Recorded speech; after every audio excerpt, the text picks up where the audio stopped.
ओम तव कथामृतं तप्तजीवनं कविभिरीडितं कल्मषापहं श्रवणमंगलं श्रीमदाततं भुवि गृह्णन्ति ये भूरिदा जना।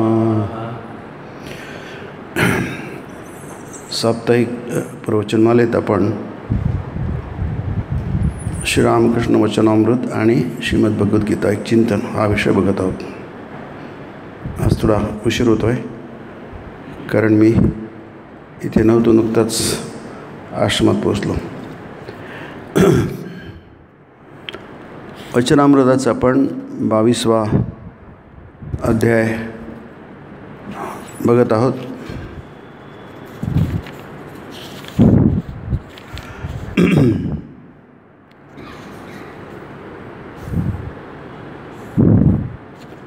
माझी आई केवळ निराकार नाही, ती साकार देखील आहे। तिच्या रूपाचं दर्शन घेता येतं। भक्तिभावाच्या साह्यानं तिच्या त्या निरुपम लावण्याचं दर्शन होऊ शकतं। नाना रूपांनी ती दर्शन देते। मग त्यानंतर त्यांनी आपले अनुभव सांगितले आहेत, किती प्रकारे त्यांना जगन्मातेचं दर्शन झालं होतं। आपले अनुभव ते उपस्थित भक्तांना सांगत आहेत आणि ते अनुभव जरी अनुभव असले तरी ते वेगवेगळ्या प्रकारचे आहेत।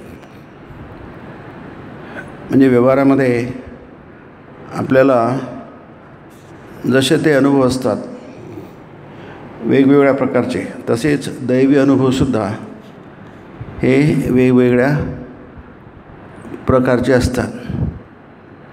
आता इथे बरंच बघितलेलं आहे। काल आईला बघितलं, भगवा अंगरखा घातलेला, काठ शिवलेले नाहीत, माझ्याशी बोलते आहे। हे म्हणजे संन्यासाचं उदाहरण आहे। काठ शिवलेले नाहीत आणि भगवा अंगरखा घातलेला म्हणजे संपूर्ण निस्संगता।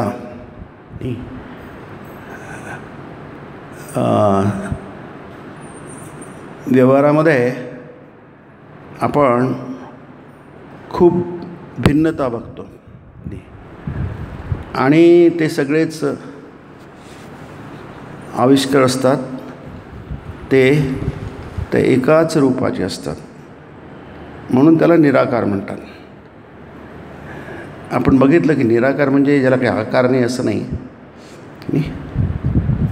निर्गुण म्हणजे काही गुण नाही असं नाही, म्हणून आपण ते निर्गुण गुणमय म्हणतो आरतीमध्ये। गुणमय म्हणजे त्रिगुणमय। या विश्वामध्ये 3 गुण असतात, सत्व, रज आणि तम।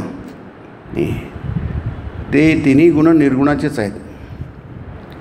निर्गुण म्हणजे गुणरहित, कोणतेही गुण नाहीत। परंतु कोणतेही गुण नाही जे आपण समजतो व्यवहारामध्ये। समजा एखादा कोणी व्यक्ती आहे नाही, त्याला काहीच गुण नाही आहे, म्हणजे कोणत्याच तो काही कामाचा नाही, आणि मग म्हणतो हा याला काही याच्यामध्ये गुण नाही आहे, काही कामाचाच नाही। काही गुण असतील तर मग तो काहीतरी करेल ना। म्हणजे कोणी समजा नोकरी मागायला गेला, त्याला काही काम हवं आहे, मग तो काम ज्याच्याकडे मागायला गेला तो याला विचारेल ना, तुला काय येतं? तर याला काही सांगता नाही आलं तर मग तो साहजिकच म्हणेल, तुला कशाला काम द्यायचं, तुला काहीच येत नाही, मग तुझा मला उपयोग तरी काय आहे? नाही, मग तुझा उपयोगच नाही, मग तुला ठेवून करायचं काय? तसं निर्गुण नाही आहे। निर्गुण शब्दाचा अर्थ तसा होत नाही, निराकार शब्दाचा अर्थही तसा होत नाही। निर्गुण निराकार हे आपण म्हणतो परब्रह्म आहे, किंवा इतर धर्मामध्ये आकृतीने असं म्हणतो। त्या देवाला कोणतंही आकृती नाही, म्हणजे तो मनुष्य नाही आहे. कारण मनुष्याला आकृती असते ना. या अर्थाने आपण मनुष्य पटकन ओळखतो, त्याला जात म्हणतात. जात म्हणजे प्रत्येक जात वेगवेगळी असते. तशीच मनुष्याची पण जात असते. आपण त्याला मनुष्य जात म्हणतो. जात म्हणजे जन्मतः जे तुमच्याशी निगडीत असतं त्याला जात म्हणतात. जसं मनुष्य आहे, जन्मापासूनच मनुष्य असतो तो. जसं स्त्री आहे, ती जन्मापासूनच स्त्री, तर स्त्री जात म्हणतो. स्त्री जातीला हे शोभत नाही, याचा अर्थ काय? जन्मापासूनच स्त्री आहे. पुरुष जातीला हे शोभत नाही, म्हणजे ती जात म्हणजे जी त्या जात शब्दाचा अर्थच तो होतो. म्हणून आपले जे 16 संस्कार आहेत जन्म झाल्यानंतर, त्यातला एक जातक संस्कार असतो आणि तो जन्मानंतर व्हायचा असतो. तरी जात असते, मनुष्याची जात असते, पुरुषाची जात असते, स्त्रीची जात असते. म्हणजे ही गोष्टी आपल्याशी जन्मापासूनच जोडलेल्या असतात, त्याला जात म्हणतात. आणि आजकाल असं आहे, ती जात नाही ती जात, तो वेगळा सामाजिक अर्थ आहे त्याचा आपण विचार करत नाही आहे. परंतु हे जे शब्द आहेत हे फार महत्त्वाचे आहेत, कारण यानेच खूप भांडणं होतात. नाही, कोणी म्हणतो देव असाच आहे आणि तसा नाही आहे. इथे आपण सरड्याची गोष्ट पण बघितली होती. लोक भांडत बसतात. ते म्हणतात आम्हाला देव असा वाटतो म्हणजे तो तसाच आहे, दुसरा काहीच नाही आहे. तो म्हणतो आम्हाला निर्गुण निराकार आहे, पण याचा अर्थ काय आहे की नाही. म्हणजे सरड्याची गोष्ट सांगितली, ते पण काही जास्ती बघणार नाही, काही जास्त विस्ताराने सांगितली आहे. एक माणूस म्हणतो मी आत्ताच एक विचित्र प्राणी बघून आलो आहे, तो लाल रंगाचा होता त्या झाडाखाली. दुसरा म्हणतो मी पण बघून आलो आहे, तो म्हणता निळ्या रंगाचा होता. तिसरा म्हणतो मी पण बघून आलो आहे, तो आणखी वेगवेगळे रंग सांगतो, पिवळा, हिरवा, कबरा की नाही, किरमिजी, असे सगळेजणं रंग सांगतात. आणि प्रत्येकाचं वाटतं की मी बघितलं आहे, पक्कंच बघितलं आहे, कारण मी बघितलं आहे ना, अनुभव आहे तो. म्हणजे तुम्ही मला खोटं पाडू शकत नाही, कारण मी माझ्या स्वतःच्या डोळ्यांनी बघितलं आहे तो प्राणी तसा आहे. आता सगळ्यांचंच बरोबर, कोणीच चूक नाही आहे. मग चूक काय आहे ते श्रीरामकृष्ण सांगतात की एक जण तिथे, तो कसं भांडण तुम्ही करता आहात ते बरं त्यांनी सांगतं. ते झाडाखाली एक प्राणी बघितला, तो म्हणतो लाल होता. दुसरा म्हणतो मी पण बघितला की तो लाल नव्हता, निळा होता. तर तो माणूस म्हणतो तुम्ही सगळे म्हणता ना ते बरोबर आहे, कोणीच चूक नाही आहे, पण काय तुम्ही त्या झाडाखाली राहत नाही. मी त्या झाडाखाली राहतो आणि त्यामुळे त्या प्राण्याला मी नेहमीच बघतो. तुम्ही फक्त एकदा बघितले आणि भांडून राहिलेत, पण मी त्याला नेहमीच बघतो. मी झाडाखालीच राहतो, कारण तो प्राणी आहे, रंग बदलणारा प्राणी आहे. तो निळाही असतो, पिवळाही असतो, हिरवाही असतो, किरमिजी असतो, सगळ्याच असतो, कारण तो रंग बदलणारा प्राणी आहे. नाही, आणि जितके रंग आहे सगळे त्याचेच रंग आहे आणि ते सगळे रंग खरेच आहे. त्यामुळे तुम्ही बरोबर आहात, पण पूर्ण बरोबर नाही. जो म्हणतो आमचा देव असाच आहे, कारण आपल्या संप्रदायामध्ये सुद्धा इथे सुद्धा निराकारवादी बरेच आहेत, ज्यांना ते हे देवाचं सगुण रूप वगैरे काही. आत्ताच आम्ही कालच, मला वाटते काल नाही, कालच सकाळी आम्ही याचं दर्शन घेऊन आलो, पांडुरंगाचं की नाही. आता पांडुरंग म्हणजे काय, कमरेवर हात देणारा ठेवलेला काय, तो त्याला आपण विठ्ठल पण म्हणतो. महाराष्ट्रामध्ये त्या कृष्णाचं नाव विठ्ठल आहे, पांडुरंग आहे की नाही.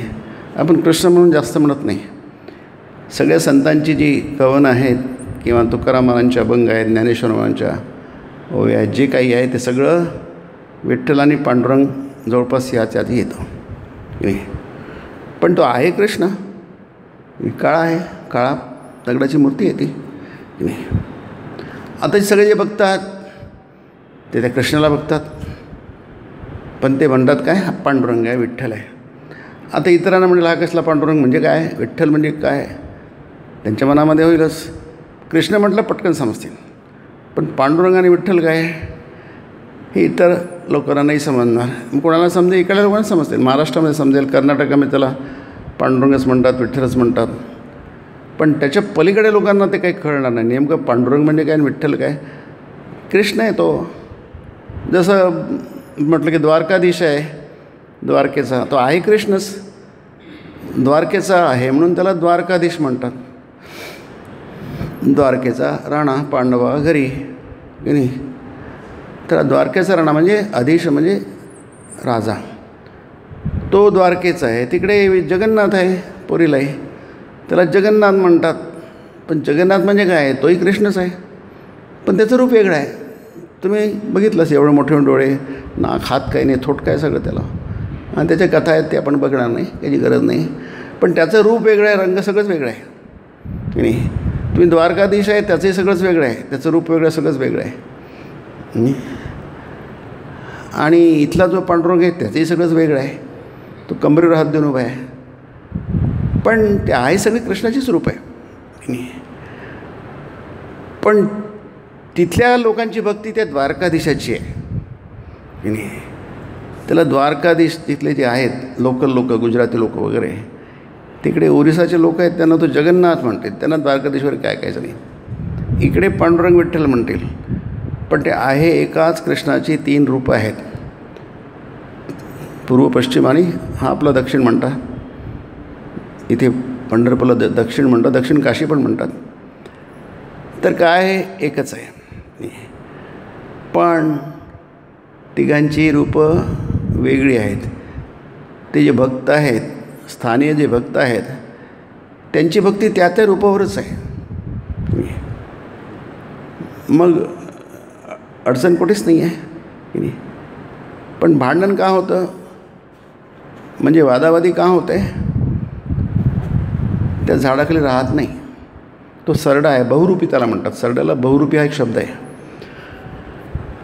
बहुरूपी म्हणजे जे ॲक्टिंग करू शकतात त्याला बहुरूपी म्हणतात. विविध रूपं घेऊ शकतात. माणसं पण असतात ते, आपले ॲक्टर्स वगैरे सगळे बहुरूपीच असतात ते की नाही. एकच ॲक्टर कित्येक मूवीजमध्ये, चित्रपटांमध्ये वेगवेगळ्या प्रकारच्या भूमिका निभावतात. असतो एकच माणूस, पण तो 200 चित्रपटात काम केलं तर 200 भूमिका त्याने केली. तो आहे एकच नाही. आपल्याला माहिती आहे हा कोण ॲक्टर आहे. त्याने किती मेकअप केला तरी सगळ्यांना कळते हा कोण आहे नाही. आणि ते त्याचं ॲक्टिंग म्हणूनच बघतात. परंतु त्यांना माहीत असतं की हा ॲक्टिंग करतो आहे, ही ॲक्टिंग करते आहे, त्याला लीला म्हणतात की नाही. तो खेळ आहे. ॲक्टिंग म्हणजे काय? ते खेळ आहे, ते खरं नाही आहे. नक्कल आहे ती. रामाची नक्कल आहे, सीतेची नक्कल आहे. तो खरा राम आणि खरा कृष्ण नाही आहे, तो वेगळाच आहे. म्हणून तो जो सरडा आहे, कधी हा रंग घेतो, कधी तो रंग घेतो, सतत तो रंग बदलवता. आणि ज्यावेळी जे जे रंग बघतो त्यावेळी त्या माणसाला खरंच वाटतं ते की हे मी हा बघितल्या रंगाना, मग हाच असला पाहिजे. हा आहे बरोबर, पण हाच कसा असला पाहिजे? तो रंग बदलवणारा प्राणी आहे. आणि ते तो माणूस म्हणतो हे बरोबर तुमचं, पण आणखी एक गोष्ट तुम्ही लक्षात घ्या, कधी कधी त्याला कोणताच रंग नसतो आहे की नाही. कधी कधी तो रंगही नसतो, मग त्याला आपण म्हणतो निर्गुण म्हणतो. तो रंगहीन आहे जो विविध रंग घेऊ शकतो, त्याला निर्गुण म्हणतात. निर्गुण म्हणजे कोणताच गुण नाही असं नाही आहे. गुणहीन सुतान अपराधयुतान आहे की नाही. माताजीचं स्तोत्र आहे शारदादेवीचं, मी गुणहीन आहे, तुझा सूत आहे, सूत म्हणजे पुत्र, पण माझ्यामध्ये कोणतेही गुण नाही आहे नाही. मग अपराध हे पण दुर्गुण आहे, दुर्गुण भरपूर आहे. अपराधयुतान, मी अपराधाशी जोडल्या गेलो आहे की हा पण गुणच आहे ना, पण तो फक्त दुर्गुण आहे, वाईट गुण. पण आहे तो गुणच न, पण गुणहीन सुतान अपराधयुतान कृपयाद्य समुद्र मोहगतान. फार सुंदर आहे ते स्तोत्र की नाही. तू माझ्यावर अद्य म्हणजे आत्ता माझ्यावर कृपा कर. माझ्यामध्ये गुण नाही आहे म्हणजे सद्गुण नाही आहे, आणि दुर्गुण मात्र भरपूर आहे. तरी तुला माझ्यावर आत्ता कृपा केली पाहिजे. कृपयाद्य समुद्र, नुसती कृपा म्हणजे केली कृपा, माझा तुला आशीर्वाद आहे. सगळं ठीक होऊन जाईल असं नाही आहे. समुद्र माझा उद्धार कर इथे आत्ता. म्हणजे ती कृपा म्हणजे काय, ती गुणाच्या अंतर्गत येते ना. म्हणून आणखी एक गोष्ट, एक मनुष्य बसलेला आहे, त्याच्याकडे घमेल आहे. आता घमेल हा शब्द आता लोकांना माहिती आहे की नाही. घमेल म्हणजे असतं जे हे लोक वापरतात, निर्माण काम करतात, बिल्डिंग वगैरे बांधतात, त्यांच्या ते घमेल असतात, वाहतात ते ना, त्याला पाट्या पण म्हणतात. तो घेऊन बसला आहे. एक जण मनुष्य येतो, मला त्याच्यात रंग आहे ना, तो म्हणतो की मला रंग करून दे. कोणता रंग करून देऊ? लाल. तो कपडा आण तुझा, त्यात बुडवतो, हा तुझा लाल रंग कपडा घे. आणखी एक जण येतो, तुला कोणता रंग पाहिजे? तो म्हणतो की मला निळा पाहिजे, त्याच्यातच डुबवतो, हा घे निळा. जो जो रंग मागतो तो रंग त्याला मिळतो. किती सुंदर उदाहरण. श्रीराम हे इतके सुंदर, इतकं कठीण तत्त्व आहे निर्गुण आणि सगुणाचं, निराकार आणि निर्गुणचं. याच्यावर सगळे जगभर तंटे चालले आहेत. काही कारण नसताना डोक्यांची फोडाफोडी चालली आहे. पण किती सुंदर आहे, तो ज्या रंगाचा मागतो त्या रंगाचं त्याला मिळतो. एक मनुष्य असतो, त्याला ते गंमत वाटते, हा काय प्रकार आहे की नाही. एकाच घमेल्यात प्रत्येकाचा रंग त्याला मिळतो आहे, हे कसं शक्य आहे? मग तो म्हणतो तुला कोणता रंग पाहिजे? तो रंग करणारा म्हणतो की नाही, तुला कोणता रंग? नुसतं उभा आहे, बघून आला, गंमत बघून आला, कारण तो तिथंच उभा आहे ही गंमत बघायला. जवळून बघतो आहे, अरे जो येतो आणि तो म्हणतो जो रंग पाहिजे त्याच एकाच रंगात डुबवतो आणि त्याला तो रंग मिळतो. ही कसली गंमत आहे? त्याला समजत नाही. तो गोंधळात पडतो, भ्रमात पडतो, मोहात पडतो. पण हा बराच वेळ उभा आहे. मग तो रंगारी म्हणतो, अरे तू उभा आहे, तुला कोणता रंग पाहिजे सांग ना मला. तो म्हणतो मला कोणताच रंग नको, तुझ्या घमेल्यामध्ये जो रंग आहे तो रंग मला पाहिजे. त्याला निर्गुण म्हणतात, आहे की नाही. तो काही सांगत नाही मला कोणता रंग पाहिजे, कारण त्याला कळलेलं आहे, कारण तिथे तो उभा आहे. उभा असल्यामुळे त्याला ती गंमत कळलेली आहे का लीलामय आहे की नाही. लीलामयाला म्हणून त्या लीलामय आहे. मय म्हणजे प्राचुर्य की नाही, विविधता, त्याला मय प्रत्यय म्हणतात ते की नाही. तर त्याच्यामध्ये सगळेच रंग आहेत. तुम्हाला जो रंग पाहिजे तो रंग तो कपडा घेतो की नाही. आणि कधी कधी म्हणतात तो सरडा, तो सगळे कोणतेच रंग नाहीत त्याच्याकडे की नाही. तो गुणमय आणि जो त्याचं आणखी एक लॉजिकमध्ये असतं ते की नाही. कोणती हालती गोष्ट जर असेल त्याला आधार म्हणून स्थिर गोष्ट पाहिजे असते की नाही, नाहीतर कोणती गोष्ट हालू शकत नाही. जसं आपण स्क्रीनवर बघतो, टी व्ही स्क्रीन आहे समजा किंवा मूवीचा स्क्रीन आहे, कित्येक पलटणारी तिथे दृश्य असतात. सतत 2-2, 3-3 सेकंदाला एक दृश्य पलटतं की नाही, किंवा त्याच्यापेक्षा कमी. आता इतकी बदलणारी दृश्य आहेत, याचा अर्थ काय आहे? याचा अर्थ मला अनुमान, त्याला अनुमान म्हणतात. अनुमान करावा लागतो. इतकी दृश्य बदलतात, इतक्या गतीने बदलतात, म्हणजे तिथे न बदलणारी अगतिमान काहीतरी गोष्ट आहे, त्याशिवाय होऊ शक्यच नाही आहे की नाही. रेल्वेचे ट्रॅक असतात, रूळ असतात आहे की नाही, त्याच्यातून गाडी वेगाने पळते. याचा अर्थच आहे ती वेगाने पळते आहे ना, मग ज्याच्यावर पळते ती गोष्ट खूप पक्की पाहिजे, स्थिर की नाही. अचलम ध्रुवम म्हटलं आहे गीतेमध्ये की नाही, की जी गोष्टी ती अचल पाहिजे आणि पक्की पाहिजे, दृढ पाहिजे, पक्की दृढ पाहिजे. तुमच्या गाडीची स्पीड जितकी राहील आहे त्याप्रमाणे ती ट्रॅक तितकीच पक्की पाहिजे की नाही. याला म्हणतात आपण ते ब्रह्मबोध म्हणतो त्याला की नाही. ब्रह्म काही दिसत नाही आहे, ब्रह्म काही अनुभवाचं, पण ब्रह्माचं अनुमान करावं लागतं की नाही. गाडी जर खूप जोराने पळत असेल तर आपल्याला अनुमान करावं लागेल की गाडीचे ट्रॅक बरेच मजबूत आहेत, नाही तर गाडी पळूच शकणार नाही. गाडी कशाला, आपले रोडसुद्धा जेव्हा खूप पक्के असतात. आता समृद्धी महामार्ग आहे, पूर्वी जे लागायचं त्याचा नेमका अर्धा तास लागतो. नागपूरला जायला पूर्वी 10, 11, 12 तास लागायचे, आता 5 तासात तुम्ही नागपूरला जाता आश्रमातून आश्रमामध्ये. हे कसं शक्य झालं आहे? आणखी कारण आहे, सरळ रस्ते आहेत, पण मुख्य आहे रस्ता मजबूत आहे. त्याच्या किती तुम्हाला स्पीड घेता येते, किती गती घेता येते. म्हणजे जितकी गोष्ट गतिमान, जितकी गोष्ट बदलती तितकीच ती त्याचा आधार जो त्याला अधिष्ठान म्हणतात, त्याची पार्श्वभूमी म्हणतात, तेवढीच ती मजबूत पाहिजे. तर इथे ते या सगळ्या गोष्टी एकाच वेळी संभवतात आहे. आपण म्हणतो विरुद्ध गोष्टी एकाच वेळी काय संभवतील. आपण साधा आपलं लॉजिक लावतो, ते लावा ना, काही हरकत नाही, पण ते पण धड लावत नाही. आपण व्यवहारातला तर्कसुद्धा आपण धड लावत नाही आणि म्हणून आपण नेहमी गोंधळात असतो. मग देव आहे, मग देवाची तो मूर्ती कशी असेल. मूर्ती तर देव नसे. इथे सुरुवातीलाच वचनामृतामध्ये मास्तर महाशय म्हणतात मूर्ती तर देव नव्हे, म्हणतात मृण्मयी का म्हणतात ते चिन्मयी आहे.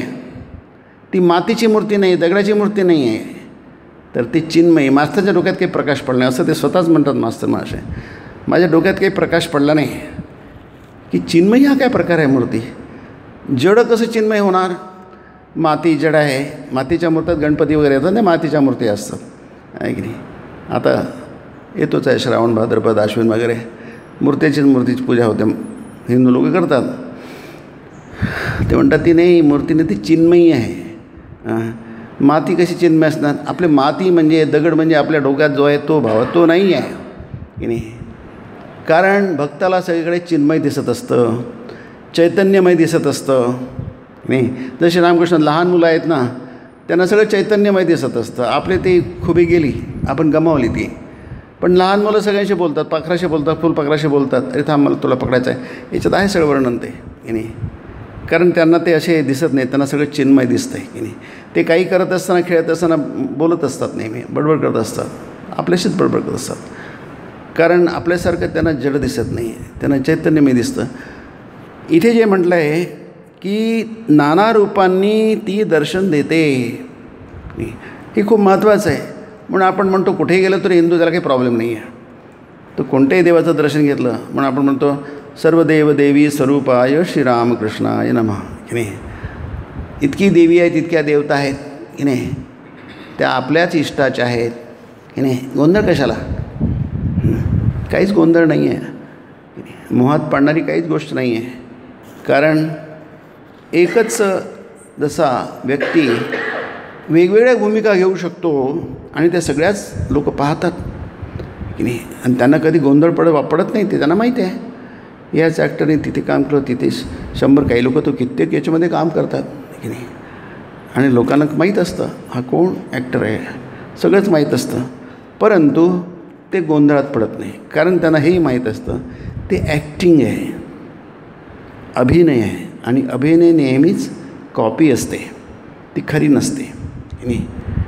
पण कॉपी आपण बघत नाही, काय बघतो, आनंद घेतो, त्याच्याशी एकरूप होतो. आपण जादूचे खेळ बघतो, ते सगळेच स्लेट ऑफ हँड्स असतात, हातचलाखी असते.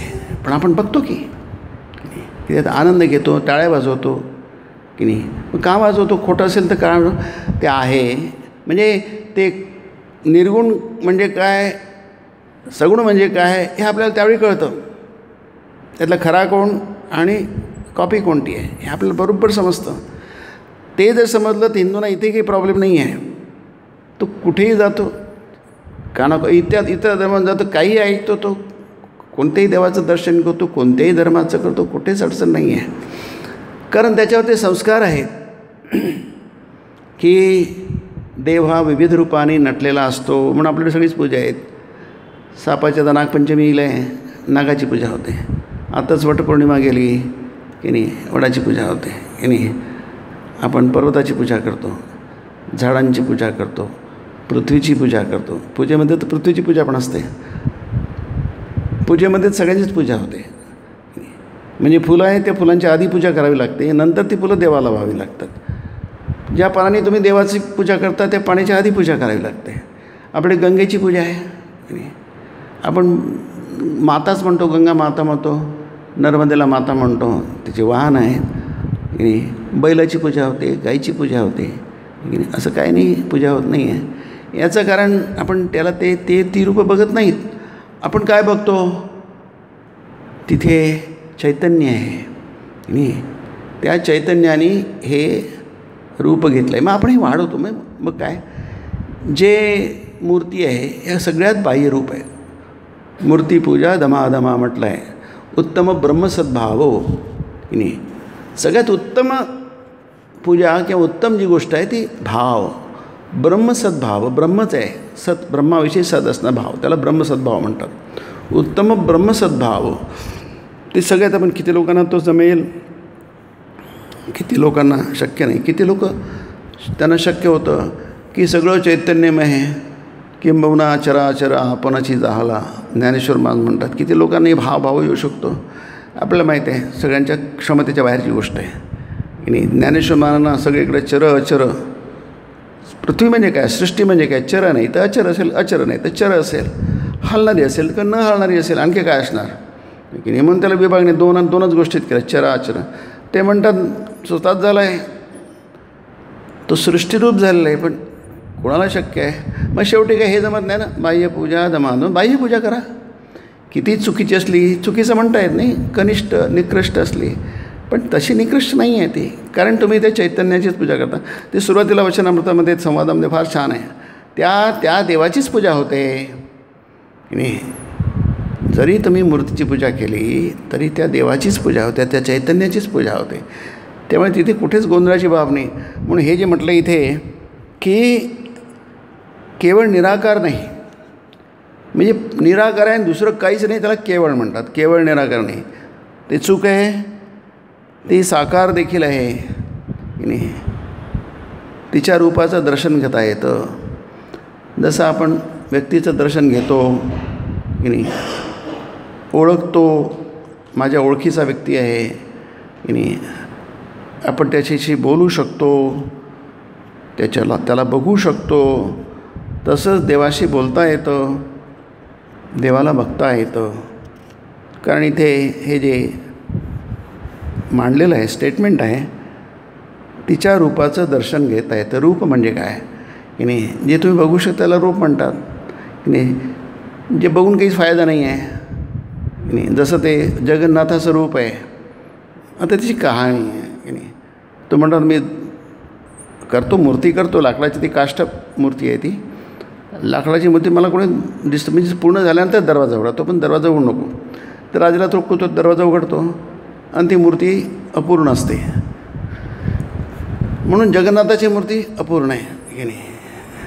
त्याचे हात अखुडच आहे, पूर्ण हात नाही आहे, पाय अखुडच आहे, त्याला पायच नाही आहे, वगैरे वगैरे. नुसतं लाकडाचा एक ठोकळा आहे. मग त्यालाच रंगत करून डोळे एवढे मोठे मोठे सगळे, फार सुंदर आहे ते. पण कोणाला सुंदर आहे, जो भक्त आहे त्याला. तो ते एकमेकांवर पडून धक्काबुक्की करून त्याचं दर्शन गेलं आहे. आणि मला कसं करून दर्शन झालं ना, बा धन्य वाटेल त्याला. तेवढं ते बघण्यासाठी ते आपल्याला टी व्हीवर बघता येते, पुस्तकात बघता येते, पिक्चरमध्ये बघता येते. पण तुम्ही जगन्नाथला जा, तिथे भयंकर धक्काबुक्की असते. पूर्वीच्या काळी आता इतक्या लोकांची संख्या वाढली आहे की ते धक्काबुक्कीने काही लोक खाली पण पडतात की ते इतकी धक्काबुक्की असते. पण लोक जातात ते बघायला.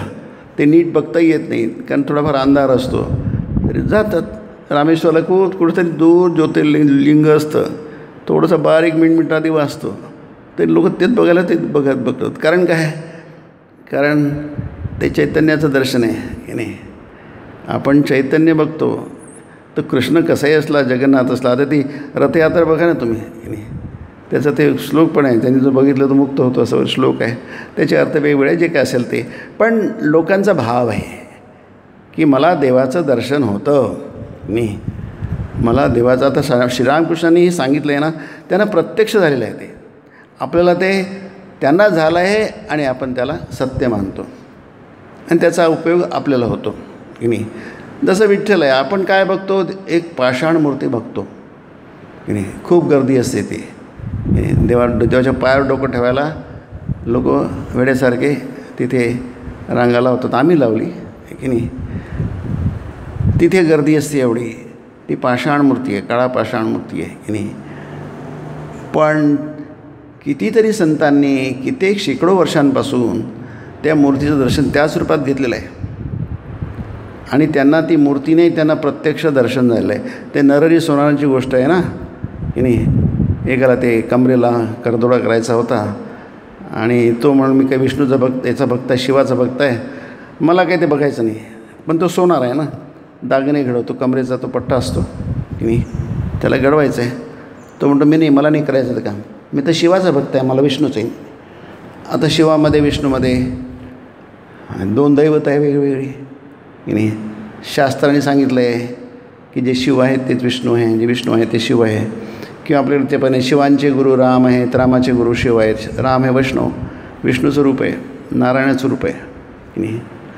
पण तो भक्त आहे, नरहरी आहेत, त्यांचा सोनाराचा व्यवसाय आहे. ते म्हणते मला नाही की करायचं आहे. मग एक उपाय शोधून काढला. आता दागिना तर कोण करणार, त्यालाच करावं लागेल, इतरांना थोडीच करता येणार काही. म्हणता ठीक आहे, डोळ्यावर पट्टी बांध, माप घ्यावं लागेल ना, कारण घेतलेली मापं ती सगळीच बरोबर होतच नाही. त्या मापाप्रमाणे जितके केले जातं चुकीचं. मग स्वतः तूच घे माप. मग आम्ही माप घेतो आणि ते काही बरोबर होत नाही, तूच माप घे. हे सगळ्या गोष्टी फार छान आहेत की नाही. इतकी कठीण गोष्ट इतक्या सोप्या पद्धतीने आपल्याला जीवनात दिसते. या गोष्टींच्या माध्यमातून या अनुभव, इथे जे अनुभव दिले आहेत फार सुंदर, एक अनुभव फार सुंदर आहे. पण हे अनुभव तुमच्या जीवनातले, पक्के जीवनातले तुमचे अनुभव आहेत. हे माप घेतो स्वतः आणि माप घेतो त्याला संशय येतो की अरे ही मूर्ती तर कृष्णाची नाही आहे, इथे मला तर माझ्या शिवाची दिसत नाही, ती कृष्णा दिसते. मग डोळे उघडून बघतो तिथे शिव कृष्ण असं काय. मग त्याला कळतं की शिव आणि कृष्ण किंवा शिव आणि राम किंवा शिव आणि नारायण काही वेगळे नाही आहे की नाही. अशा खूपशा गोष्टी आहेत. आणखी एका दिवशी मुसलमान मुलीचं रूप धरून माझ्याजवळ आली होती. कपाळावर टिळा इत्यादी इत्यादी. 6-7 वर्षाची पोर माझ्या मागे फिरू लागली आणि थट्टा करू लागली लहान मुलासारखे. बघा आणखी एक रूप की नाही. हे अगदीच वेगळं रूप आहे. जसं आधी म्हटलं ना, भगवा अंगरखा घातलेला हे निसंग रूप आहे की नाही. आता हे रूप आहे आणि काय, हे रूपच आहे की नाही. पण इथे काहीच नाही आहे, अंगावर कपडेसुद्धा नाही आहे, अगदी छोटी मुलगी आहे की नाही. आता तू याच्यात बराच वेळ जायला पण याच्यावर जर जास्ती विचार केला गेला तर की नाही. माझ्या मागं अनथट्टा करू लागली लहान मुलासारखी की नाही. म्हणजे श्रीरामकृष्णांनी ॲक्च्युअली प्रत्यक्षपणे हे दर्शन घेतलेली आहेत. आणि इथे तर एक दिले आहे काही, तिथे मालिका आहे दर्शनांची, पण पूर्ण ग्रंथामध्ये ते त्यांनी दर्शन घेतले, अनुभव घेतले आणि तुम्हाला सांगतात पण ते की नाही. कारण काय, ते लपवून ठेवत नाही. जाऊ दे, तुम्हाला काय समजणार नाही, तुम्ही त्याचा गैरअर्थ करणार, चुकीचा अर्थ करणार आणि काय करणार, माझं हसं करणार की नाही. त्यांना त्याची काही चिंता नाही आहे.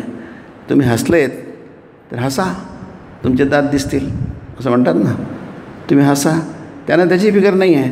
मी प्रत्यक्ष बघितलं आहे, अशाच रूपात बघितलं आहे, वेगळ्या रूपात बघितलेलं आहे आणि माझ्या दृष्टीने खरं आहे. आणि गमन जे ऐकतात त्यांनाही ते खरंच वाटतं की नाही. याचं कारण काय, सांगणारं कोण आहे की नाही, ते महत्त्वाचं असतं. कोणी काही सांगितलं तर लोक फसत नाही तसं नाही आहे, पण सगळेच फसतात असं पण नाही आहे. काही लोक मुळेच फसत नाही की नाही. आणि काही लोक फसण्यासाठी असतात, एकदा फसतात, दुसऱ्यांदा फसतात, तिसऱ्यांदा फसतात, ते ढोंगालाही फसतात. म्हणूनच ढोंग वाढत असतं. परंतु ढोंग नाही आहे हे पण माणसाला कळू शकतं आणि खरं आहे. ढोंगाला काय म्हणतात, धर्मध्वजितम, शंकराचार्यांनी म्हटलं आहे.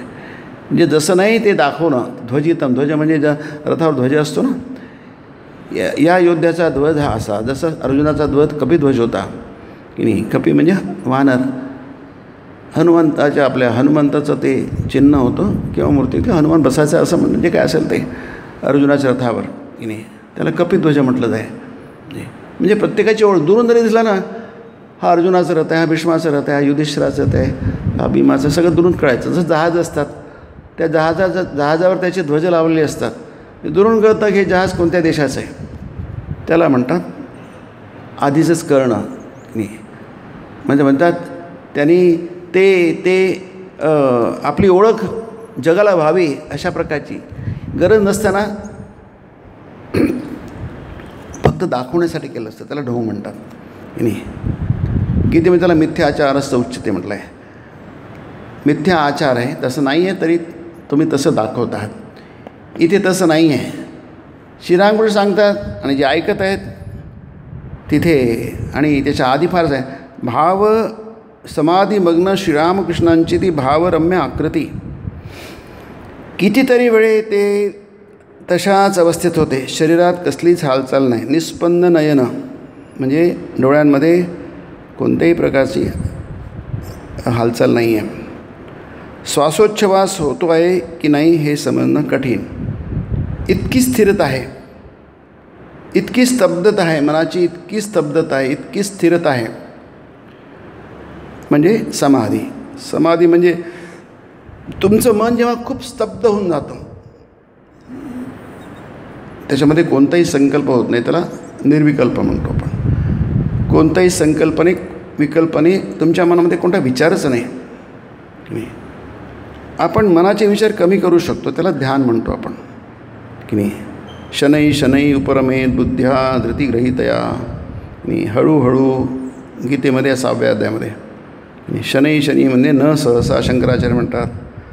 तुम्ही असं धसमुसळपणा करू नका, घाई गर्दी करू नका.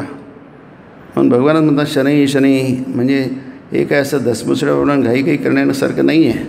हे शांतपणे विषय समजून घेऊन शांतपणे करण्याचा विषय आहे. आणि असं करूनसुद्धा सगळे उपाय जाणून करूनसुद्धा जमेलच असं काही नाही आहे. त्याची तयारी ठेवा. नाही आम्ही सगळं नियम पाळले, असं केलं तसं केलं, काहीच होत नाही. ओके नाही, तेही बरोबर आहे. आज नाही उद्या होईल. करता उत्तम करता कोण आहे? ध्यान ही क्रिया आहे. उत्तम ध्यान करणारा कोणता आहे? नाही ज्याला यश आणि अपयश यामध्ये कोणताही विकार होत नाही, कोणती मन चलबिचल होत नाही. नाही निस्संगो, ते मुक्त संगो, अनहमवादी, मी ध्यान करतो आहे करत नाही, मला जमत नाही, काहीच बोलत नाही. अहमवादी नाही. म्हणजे मी बोलतो, मला असं वाटतं, माझं म्हणणं असं आहे. तो काहीच बोलत नाही आहे. जमलं त्याची काही चर्चाच करत नाही तो. म्हणजे त्याच्या मनामध्ये मी नाही आहे. त्यांनी स्वतःला ध्यानाशी जोडलेलं नाही, त्याला ध्यानाशी त्यांनी चैतन्याशी जोडलेलं आहे. नाही श्रीरामकृष्ण म्हणतात ना की आईने ध्यान नाही करून दिलं तर कसलं जमायला बसलेलं आहे. काय सुंदर कल्पना आहे बघा, काय अद्भुत दृष्टिकोन आहे बघा. म्हणजे ध्यान करताना त्यांना पक्क त्यांची जाणीव आहे. तिने कृपा केली तर ध्यान होईल, नाही केली तर होणार नाही. सिद्ध्यो निर्विकाराः. सिद्धी म्हणजे यश, जमणी कोणती गोष्ट जमणं. असिद्धी म्हणजे न जमणं, अपयश. तुम्हाला जमलं नाही जमलं तर तुम्ही निर्विकार आहात, डिस्टर्ब होत नाही तुम्ही. तुम्हाला नाही जमलं तुम्ही डिस्टर्ब नाही झाले, खूप मोठी गोष्ट जमली तुम्हाला. कारण काय, छोट्याशा गोष्टीने आपण पटकन डिस्टर्ब होतो. बघा हा फरक आपल्याला लक्षात घेतला पाहिजे. तुम्ही तुमच्या मनाला असं तयार केलं आहे की नाही की तुम्ही कोणती गोष्ट करणार, हा ध्यानाचा विषय किंवा इथं हा विषय आहे, कोणताही विषय घ्या, तुम्ही धरून जाल तर मी केलं म्हणजे जमलंच पाहिजे, असं झालंच पाहिजे. कशाच्या आधारावर आपण म्हणतो ते की नाही. मी परीक्षा दिली, मी त्याच्या ना एक मुलगा परीक्षा आली, मला काही नाही जमलं, ते मिळालंच नाही मला, थोड्या मार्काने माझं ते गेलं. आणि तो इतका आता मला अभ्यासच करायची इच्छा होत नाही, मला आता काही करायचंच नाही. अरे एकदा तुला जमलं नाही, दुसऱ्यांदा कर, तिसऱ्यांदा कर, 10दा कर, 20दा कर की नाही. आणि एकाचदा जमलं नाही, एकाच वेळी अपयश मिळालं आणि तो एकदम इतका डिस्टर्ब झाला. मी खूप डिस्टर्ब झालेलो आहे की नाही.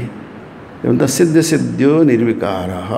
याचा अर्थ आपण प्रयत्न करत नाही जमलं तर काहीच, असा अर्थ होत नाही आहे. याचा अर्थ असा होतो की प्रकृतीच्या याच्यामध्ये प्रत्येक गोष्ट तुमच्या मनाप्रमाणे होणार आहे, त्या देवाच्या इच्छेप्रमाणे होईल की नाही. याची तयारी ठेवली पाहिजे, अशीची जाणीव असली पाहिजे की नाही. त्यामुळे ते सांगतात. मच्छरदाणीत बसले आहेत सगळे भक्त लोक बसले आहेत. ही गोष्ट मी नेहमी सांगतो, फार छान आहे ती. वचनामृतामध्येच आहे. ते बसले आहेत सगळेजण भक्त आहेत, त्याच्याकडे बघत आहेत. ते मच्छरदाणीमध्ये आहे, ओठ खाली उतरवली आहे. त्यांच्या नेहमीच त्यांच्या त्या याच्यावर मच्छरदाणी असायची. मच्छर असतात त्यावेळी, आता थोडं कमी झालं आहे. तर तिथे बसले आहेत, ध्यान करत आहेत, सगळे लोक बघत आहेत की श्रीरामकृष्ण मच्छरदाणीच्या आत बसलेले आहे आणि ध्यान करत आहेत. काय बघायचं आहे बघत आहे, सगळे बसले आहेत नुसतं ध्यान बघत आहे. काय कोणीतरी ध्यान करत आहे आणि बघत आहे. त्यात काय बघायचं असते, पण भक्तांना वाटतं की काहीतरी बघायचं आहे, बघण्यासारखं आहे त्याच्यामध्ये, बघत आहेत ते. आणि श्रीरामकृष्ण असं म्हणत नाही सगळे बघत आहेत मी कसलं ध्यान करू, तसं नाही. ते आपलं काम करतात, भक्त आपलं काम करतात की नाही. भक्तांनाही वाटत नाही की असे त्याच्यात काय बघण्यासारखं आहे. झालं पुष्कळ वेळ झाला, इथंच बसले चुपचाप, काही हालत चालली काही नाही.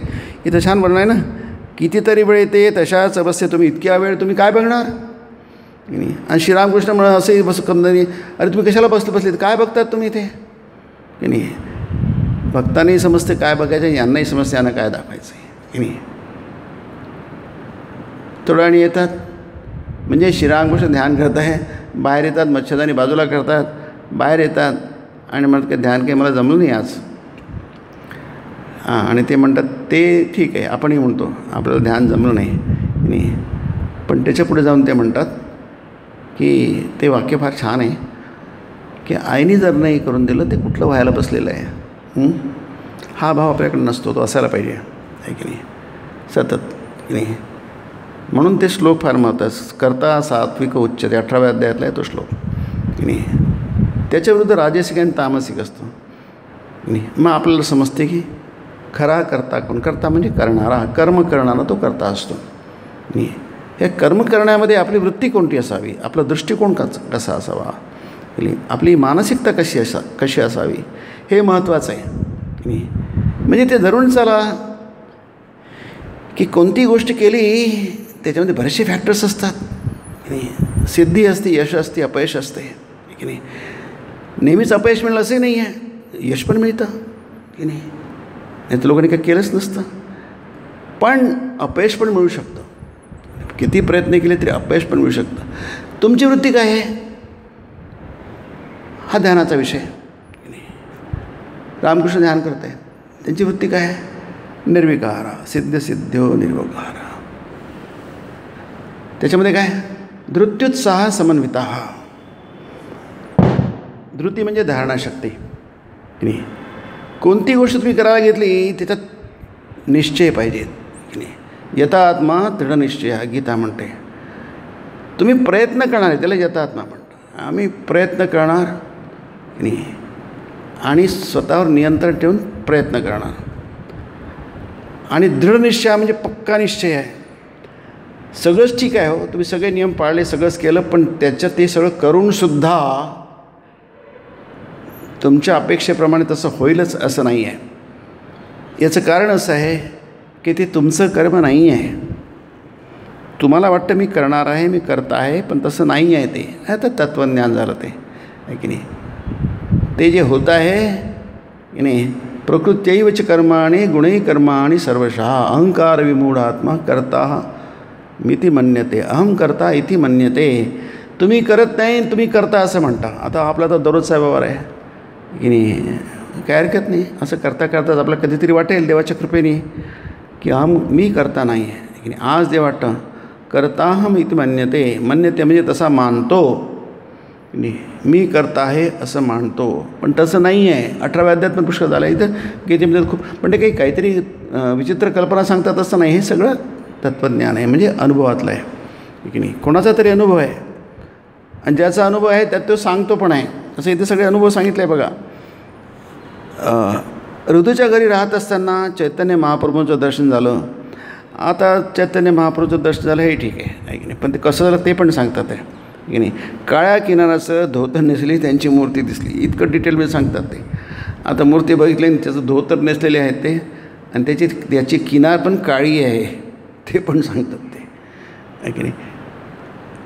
ऐकणारे आहे तिथे बसलेले आहे की नाही. आता आपण संशय असतो आणि त्यात काही जस्ट ऑब्वियस आहे, ते स्वाभाविक आहे की नाही. संशय आपला स्वभावच असतो की नाही. मग ते बघितली म्हणजे धोतर नेसलेली आहे आणि धोतराचे किनार काळी किनार आहे त्याची की नाही. डिटेलिंग ज्याला म्हणतात की नाही. आता हे जर आपण आधीचे 2 उदाहरणं बघितले त्यात तसं ते डिटेलिंग आहे बघा. याच्यामुळे काय होतं तुम्हाला कळतं की हे काही मानसिक विकृती नाही आहे. डोक्यात काहीतरी शिरलं आहे आणि ते काही तुम्ही काहीतरी आपण जे हे असतात ना नशिले पदार्थ असतात ना त्याच्यामध्ये तुम्ही खाल्ले तर तुम्हाला काहीतरी वेगवेगळी दृश्य दिसतात. मी पुष्कळदा बघितलं आहे ज्यांनी खाल्लेलं आहे. आणि असे आमच्या रिलीफमध्येच काहीतरी एकाने घेतली, आमचाच तो होता व्हॉलंटियर, आणि ते झालं आणि तो असं काही वर्णन करायला लागला. आम्हाला समजा हा सगळंच नॉर्मल आहे, असं काय वागतो आहे. नंतर झाल्यानंतर त्यांनी सांगितलं की हो मला असं दिसत होतं, तर मी मेलो आहे, कुठे तर चाललो आहे पोकळे, सगळं त्यांनी वर्णन करून सांगितलं. मग आपल्याला इतकं ते जिवंत वर्णन होतं. तो गेला आता तो बिचारा, त्याला हार्ट अटॅक झाला गेला तो. पण ती जुनी गोष्ट आहे. ज्यावेळी आमचं रिलीफ झालं होतं. पण ते बेडूल मठात सगळे आले होते पुन्हा बघायला तिथलं कार्य. रिलीफ होऊन गेलं होतं, रिहॅबिलिटेशन पुनर्वसन होऊन गेलं होतं, पण तरी आले होते. त्याला म्हटलं तू चल. पण मधल्या काळात त्याच्याच एका मित्राने कोणते ते अफूची गोळी खाऊ घातली. आणि मग त्याचं वर्णन हा सगळ्यांना कळणार. ते सगळे इतके लोक आले, VIP लोक आले, नाही हा काहीतरी बडबडतो आहे असं काय, आम्हाला समजेच नाही काय प्रकार आहे ते. पण नंतर समजलं की ज्याचं बघतो आहे ते खरं होतं. नंतर त्याची मी चर्चा केली, बरंच काय प्रकार आहे. मग लक्षात आलं की त्याला जे दिसतं आहे सगळं तो खरा अनुभव, तर मृत्यूचा अनुभव काय असं दिसतो, तो सगळेच प्रकारचे अनुभव येत होते, आहे की नाही. मग त्याची कल्पना होतं, आता घरचे लोक काय म्हणतील अमुक सगळं अगदी. पण त्याच्या दृष्टीने त्या कल्पना नव्हत्या, अगदी तंतोतंत त्यांनी म्हटलं होतं. नंतर बाहेर आल्यानंतर मग तो नॉर्मल झाला की नाही. पण आम्हाला कळेच ना काय प्रकार आहे, 2-2.5 तास तरी आम्हाला कळेच ना काय प्रकार आहे म्हणून. आणि त्याच्याकडे बघायचं की इकडे बघायचं, आमच्या कामात बघायचं, त्याची प्रस्ताव बघायची. त्याची अवस्था फार खराब झालेली. तिथे कुठेतरी 2 ठिकाणी काही उपचाराची पण सोय नाही, कसल्या डॉक्टरने कसलं काय. काळ्या किनाऱ्याचं धोतर नेसली त्यांची मूर्ती दिसली. हलदारी म्हणे, हलदारी त्यांचा चुलत भाऊ. तो काय म्हणे, तो हे सगळं मानत नाही. भगवान भाव अभावाच्या अतीत, तो भगवान आहे मानतो, असं म्हणत नाही की भगवान नाही आहे, देव आहे. पण त्याची कल्पना आपली आहे, देवाची कल्पना आहे. जशी आपली प्रत्येकाची एक वेगवेगळी कल्पना असते तशी त्याची पण, हलदारीची पण काय. तो आहे, देव आहे, पण तो कसा आहे, भाव अभावाच्या अतीत म्हणजे पलीकडे, की नाही. तो चुकीचं म्हणतो काय, नाही चुकीचं नाही, बरोबर आहे ते. तो शास्त्र आहे तेच सांगतो आहे की नाही. पण शास्त्र त्या हलदारीने आपल्या पद्धतीने समजून घेतलेलं आहे आणि तसं आपण सगळेजणच करतो. तिथे कोणीतरी असे पाहिजे आपल्याला, रामकृष्णासारखे किंवा कृष्णासारखे, म्हणून त्याला अवतार पुरुष म्हणतात की नाही. म्हणून ते गीतेमध्ये आहे ना की तू सोडून दुसरं कोणीही या माझ्या संशयाचं निराकरण करू शकणार नाही. 6व्या अध्यायात आहे, सगळं सांगतो ध्यान कसं करायचं, अमुक ढमुक. ते 6वा अध्याय फार सुंदर आहे. नाही, तो ध्यानाचाच विषय आहे तो. जसं म्हटलं ना, शनै शनै उपरमे बुद्ध्या धृतिगृहीतया, हळूहळू न सहसा, हळूहळू उपरमेन, आपल्या मनाला आवरा. नाही, कसा आवरा, बुद्धीने. बुद्धीचे 2 अर्थ होतात, एक म्हणजे विवेकबुद्धी, दुसरा म्हणजे ब्रह्मबोध. म्हणून तिथे म्हटलं आहे शंकराचार्य, आत्मसंस्थं मन कृत्वा न किंचिदपि चिंतयेत. नाही, आपल्या मनाला आत्म्यामध्ये संस्थापित करा. आत्मा कसा आहे, तो सगळ्या भावभावांच्या अतीत आहे की नाही. म्हणजे तो जो आत्मा आहे त्याच्यावर काळाचा परिणाम होत नाही, स्थलकालाच्या अतीत आहे, म्हणजे अनंत आहे तो या अर्थाने. तुम्ही अनंताचं काय करा, चिंतन करा की नाही. पण आपण जे ध्यान करतो ना ते आपल्याला फार सोपे करून सांगितलं असतं नाही. पण ते ध्यान विश्वरूप ध्यान आहे ना, जसं 11वा अध्याय हा ध्यानाचा विषय आहे की नाही. ते विश्वरूपाचं ध्यान आहे की नाही. म्हणून ते शंकराचार्य श्लोक आहे ना की गेयम गीता नाम सहस्रम. तुम्ही कशाचं गायन करणार, गीता गायन करा, गीता म्हणा. ते अमेरिकेमध्ये मी याच्यावर बघितलं, याच्यावर यूट्यूबवर 10,000 मुलं मुली, लहान मोठी सगळी 10,000 ना, मोठी संख्या आहे 10,000. एका मोठ्या हॉलमध्ये बसून ते संपूर्ण 18 अध्याय म्हणत आहेत. श्री भगवान वाच वगैरे वगैरे सगळं 18 अध्याय, 700 श्लोक, सगळेजण एका सुरामध्ये. कुठे, अमेरिकेमध्ये. आपल्या इथे 10 लोक मिळणार नाही की नाही. गीता जयंतीलासुद्धा आपण करत नाही. तिथे 10,000 म्हणजे माझी संख्याने मी ऐकलेली आणि बघितली मी ती की नाही याच्यावर स्क्रीनवर. इतके लोक म्हणतात गेयम गीता. मग नाम सहस्रम म्हणजे विष्णू सहस्रनाम, देवाची 1000 नाव आहेत, हजारो नाव आहेत की नाही. त्याच्यानंतर तिसरं जे आहे ते ध्यानाचा विषय, ध्येयम श्रीपती रूपमजस्रम. श्रीपती म्हणजे नारायण, श्री म्हणजे लक्ष्मी, पती लक्ष्मीपती नारायण विष्णू की नाही. त्याचं काय करा, त्याचं ध्यान करा. विष्णूचं ध्यान नाही करा म्हणत, श्रीपती रूपमजस्रम. त्या श्रीपतीचं अजस्र रूपाचं ध्यान करा असं म्हटलं. ध्येयम श्रीपती रूपमजस्रम. ते अजस्र रूपाचं श्रीपतीचं श्रीपती नारायण आहे, त्याचं सगुण साकार रूप आहे. पण त्याचं ध्यान करताना मात्र तुम्ही तो अजस्र आहे की नाही. जसं आपण गीतेमध्ये आहे की सर्वतः पाणिपादम तत्, मी तो श्लोक गेल्यावेळी म्हटलं फार सुंदर येतो. सर्वतः पाणिपादम तत्, पाणी आणि पाद म्हणजे पाय आणि हात, हे तर साकार आहे, सगुण आहे की नाही. सर्वतः म्हणजे सगळीकडे त्याचे पाय आहे, सगळीकडे म्हणजे सगळीकडे, म्हणजे तो अनंत आहे या अर्थाने. पण पाय हात असलेला तो अनंत आहे. सर्वतः पाणी म्हणजे हस्त, सर्वतः पाणिपादम तत्, त्याचे सर्वतो शिशिरो मुखम, अक्ष म्हणजे डोळे, शिर म्हणजे डोकं, मुख म्हणजे तोंड, सर्वतः आहे ते सगळीकडे आहे. मी तुम्ही सगुण म्हणणार की निर्गुण म्हणणार, सगुण साकार म्हणणार निर्गुण आहे, तीच गंमत आहे त्याच्यामध्ये. त्याला रूपमजस्र म्हटलं आहे. सर्वतः श्रुतिमल्लोके सर्वमावृत्य तिष्ठती, त्याचे कान सगळीकडे आहे, श्रुती म्हणजे कान, सर्वमावृत्य, तो तिष्ठती म्हणजे आहे, राहतो, तिष्ठती क्रियापद आहे. सर्वतः श्रुतिमल्लोके सर्वमावृत्य, सगळ्यांना आवरण करून, सगळ्यांना जसं ईशावास्यमध्ये आवरण करून सगळ्यांना घेरून तो आहे. म्हणजे तो सगळ्यात आहे आणि कशातच नाही आहे. सर्वमावृत्य तिष्ठती सर्वेंद्रिय गुणापासून. काय सुंदर कल्पना आहेत बघा. मी सर्वेंद्रिय विवर्जितम की नाही, सर्व गुणांना घेऊन सर्वेंद्रिय विवर्जितम म्हणजे इंद्रियांच्या अनुभवाचा जो आहे त्याला विवर्जित केला आहे, त्याला वगळून, म्हणजे सगळ्यांना घेऊन आणि सगळ्यांना वगळून. हे काय प्रकार आहे? आपल्या कल्पनेत बसतो काय? तीच अनंताची कल्पना आहे की नाही. तुम्ही जेव्हा अनंताचा विचार करता की नाही, तेव्हा तुमचं मन काय होतं, ह्या शांतामधलं जे आहे, ज्याला शेवट आहे त्याला शांत म्हणतात.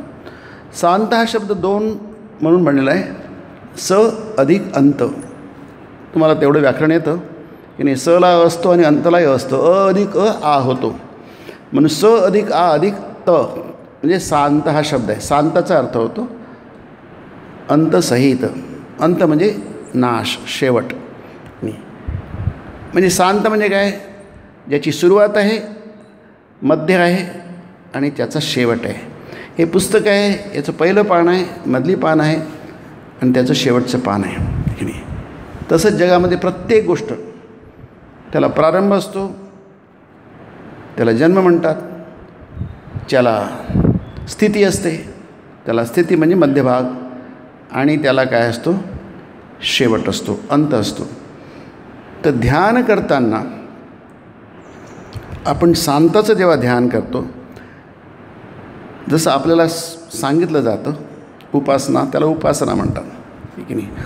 उपासना शांताची होते की नाही. कारण काय? आपल्या कोणत्या तरी रूपाचं ध्यान करायला सांगितलं असतं. या रूपाचं तुम्ही हृदयात ध्यान करा, त्याचं नाव घ्या. तस्य वाचक प्रणवः, देव आहे त्याला नाव पण असतं. जसं तुम्हाला नाव असतं तसं देवाला पण नाव आहे की नाही. ओंकार हे नाव आहे, देवाचं नाव आहे. ओम हे निर्गुण निराकार परब्रह्माचं नाव आहे ते. आणि ते नाव जे आहे ते नाव निर्गुण निराकाराचं आहे. आता ओम म्हटलं तर आपल्याला काही अर्थबोध होणार नाही, पण त्याचा अर्थ आहे. शास्त्रात सांगितलं आहे, स्वामीजींनी राजयोग उम म्हणून होतो आहे. अ म्हणजे प्रारंभ, उ म्हणजे मध्य आणि म म्हणजे शेवट, त्याच्यात आहे. आणि म्हणून प्रत्येक मंत्राला ओम असतो आणि एक बीज असतो, त्याला बीज म्हणतं. बीज म्हणजे सीड, बीज म्हणून सगळं उत्पन्न होतं ना. त्या परब्रह्माचं नावाच्या बीमधनं सगळं ते रूप प्रकट होतं, त्याला अनंत होतं. मी तुम्ही शांताचं ध्यान करता, पण अनंतासाठी ध्यान करते, अनंताचं ध्यान असतं. मग तुम्ही अनंताचं ध्यान करा, त्याला आपण विश्वरूप दर्शन म्हणतो. 11 अध्याय की नाही, ते सगळे पूर्ण आहे. ते 11 अध्याय आहे ना, ते अनंताचं विश्वरूप आहे दर्शन आहे ते. म्हणून त्याला देव आहे पण तो विश्वरूप आहे. जर आपण ते करू शकलो तर तुमचं मन काय तुमच्यामध्ये सगळं निघूनच जाईल ना. थोडा जरी प्रयत्न केला, आपण थोडी जरी समजून घेतलं नेमकं काय असतं.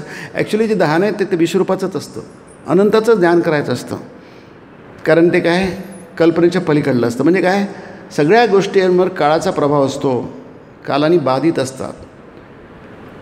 अनंत जे कालाने बाधित नसतं, कारण त्याला अंत नसतो म्हणून ते कालाने बाधित नसतं. बाकी प्रत्येक गोष्ट कालाने बाधित असते, म्हणजे त्याच्यावर काळाचा परिणाम होतो की नाही. जसं आपल्यावर काळाचा परिणाम होतो. आपण एका काळी लहान होतो, आता मोठे झालो, आणखी मोठे झालो, मग नाहीशी होऊ आपण. याचा अर्थ आहे त्याच्यावर काळाचा परिणाम होतो. पण एक गोष्ट त्याच्यावर काळाचा परिणाम होतो त्याचं ध्यान करा तुम्ही, म्हणजे तुमचं मन आपोआप काय होईल आहे, निर्विकल्प होईल आहे. मनात कोणता विचारच येणार नाही. आता आपल्या विचारात काय, आपण आपल्याला जोडलं आहे ह्या सगळ्या विनाशी पदार्थांशी जोडलेलं आहे की नाही. आपल्या मनात कोणते विचार येतात.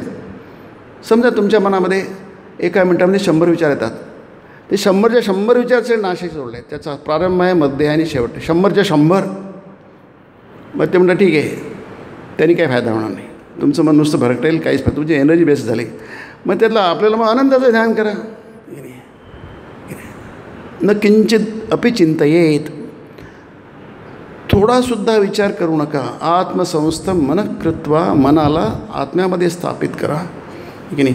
तिथे शंकराचार्य फार छान आहे की सर्व हे भासमान आहे असे त्यांनी व्याख्या केली आहे. तिथे ध्यानाच्या विषयामध्ये त्यांनी अशी व्याख्या केली आहे की सर्वच कसं आहे, हे कल्पना आहे असं समजून तुम्ही न किंचिदपि चिंतये, थोडासुद्धा जे नाशवान पदार्थ आहे, कारण दुसरं काहीच नसतं, आपण त्याचाच विचार करू शकतो आहे की नाही. पण हे नाशवान आहे असा विचार करता करता पण अनंताचा विचार आपोआप होतो. दोन्ही तुम्ही डायरेक्ट अनंताचा विचार करा. जगात काय, आपण एकटेच आहोत, आलो एकटेच, जाणार एकटे, हा अनंताचा विषय झाला एका प्रकारे, पूर्ण प्रकारे नाही आहे की नाही. जगात आपण आलो एकटेच आलो, आपण जगातून जाणार आहोत एकटेच जाणार आहोत. ना आपल्याबरोबर कोणी आलं ना आपल्याबरोबर कोणी जाणार आहे. याचा अर्थ आपण आताही एकटेच आला, निस्संगता म्हणतात आहे की नाही. तुम्ही आताही निस्संगत आहात की नाही. मेल्यानंतर निस्संगत, मेल्यानंतर तुमचं कोणीच नाही आहे. आज जे म्हणतात माझे हे 10 लोक 20 लोक 100 कोणीच नाही आहे. आधी पण कोणीच नव्हते, पण आताही तुमचे कोणीच नाही आहे ना. हा निस्संगतेचा विचार आहे. म्हणजे ध्यानाचे सगळे विषय आणि खूपशे प्रकारचे ध्यानाचे विषय असतात, आपण ते वेगवेगळी बघतो आहे. इथे श्रीरामकृष्ण खूपशी दर्शनं घेते. दर्शन आहे लक्षात घ्या ना. हे दर्शनं म्हटले तर सगुण साकाराचे, निर्गुण निराकाराचे आहे की नाही. हे म्हणून ते दर्शनाला फार, म्हणजे नुसत्या तुम्ही विचार केला, नुसतं श्रवण केलं तरी हे आपल्या मनाला निर्विकार करतात आणि याला म्हणतात शुद्ध करतात. आपल्या भाषेमध्ये आपण त्याला म्हणतो आपल्या मनाला ते शुद्ध करतात. आणि मन पवित्र कशाने, अपवित्र कशाने होतं, फालतू विचारांनी मन अपवित्र होतं की नाही. त्या विचाराला काही आगा नाही, त्याला पिछा नाही आहे की नाही. उगाच मनामध्ये गर्दी करतात, त्याला काही आधार नसतो, पण ते आपल्याला त्याच्यावर कंट्रोल नाही करता येत आणि ते आपली एनर्जी नष्ट करतात, आपलं मन दुःखी करतात, विचलित करतात आणि शेवटी सगळं बिघडून जातं की नाही. मग आपण चिडचिड करतो. याचं कारण काय, आपण ह्या जगाचा विवेक करत नाही. सगळ्या गोष्टी येतात जातात. मनाला नेहमी कायमध्ये अनंतामध्ये विलीन करायला पाहिजे. श्रीरामकृष्ण म्हणून ते समाधीत जाऊ शकतात आणि समाधीतून बाहेर येऊन ते आपल्या दर्शनाचं भाऊ सांगू शकतात आणि ते वर्णन करू शकतात. आपल्यासाठी ते दर्शनाचं श्रवण करणं हे आपल्या मनाला निर्विकार करण्यासाठी आणि पवित्र करण्यासाठी उत्तम साधन आहे. त्याला म्हणतात लीलाश्रवण. पुढच्या रविवारी आपण बघूया. ओम ब्रह्मार्पणं ब्रह्महवीर ब्रह्माग्नौ ब्रह्मणाहुतं ब्रह्मैव तेन गन्तव्यं ब्रह्मकर्मसमाधिना. हरि ओम तत्सत्. श्रीरामकृष्णार्पणमस्तु.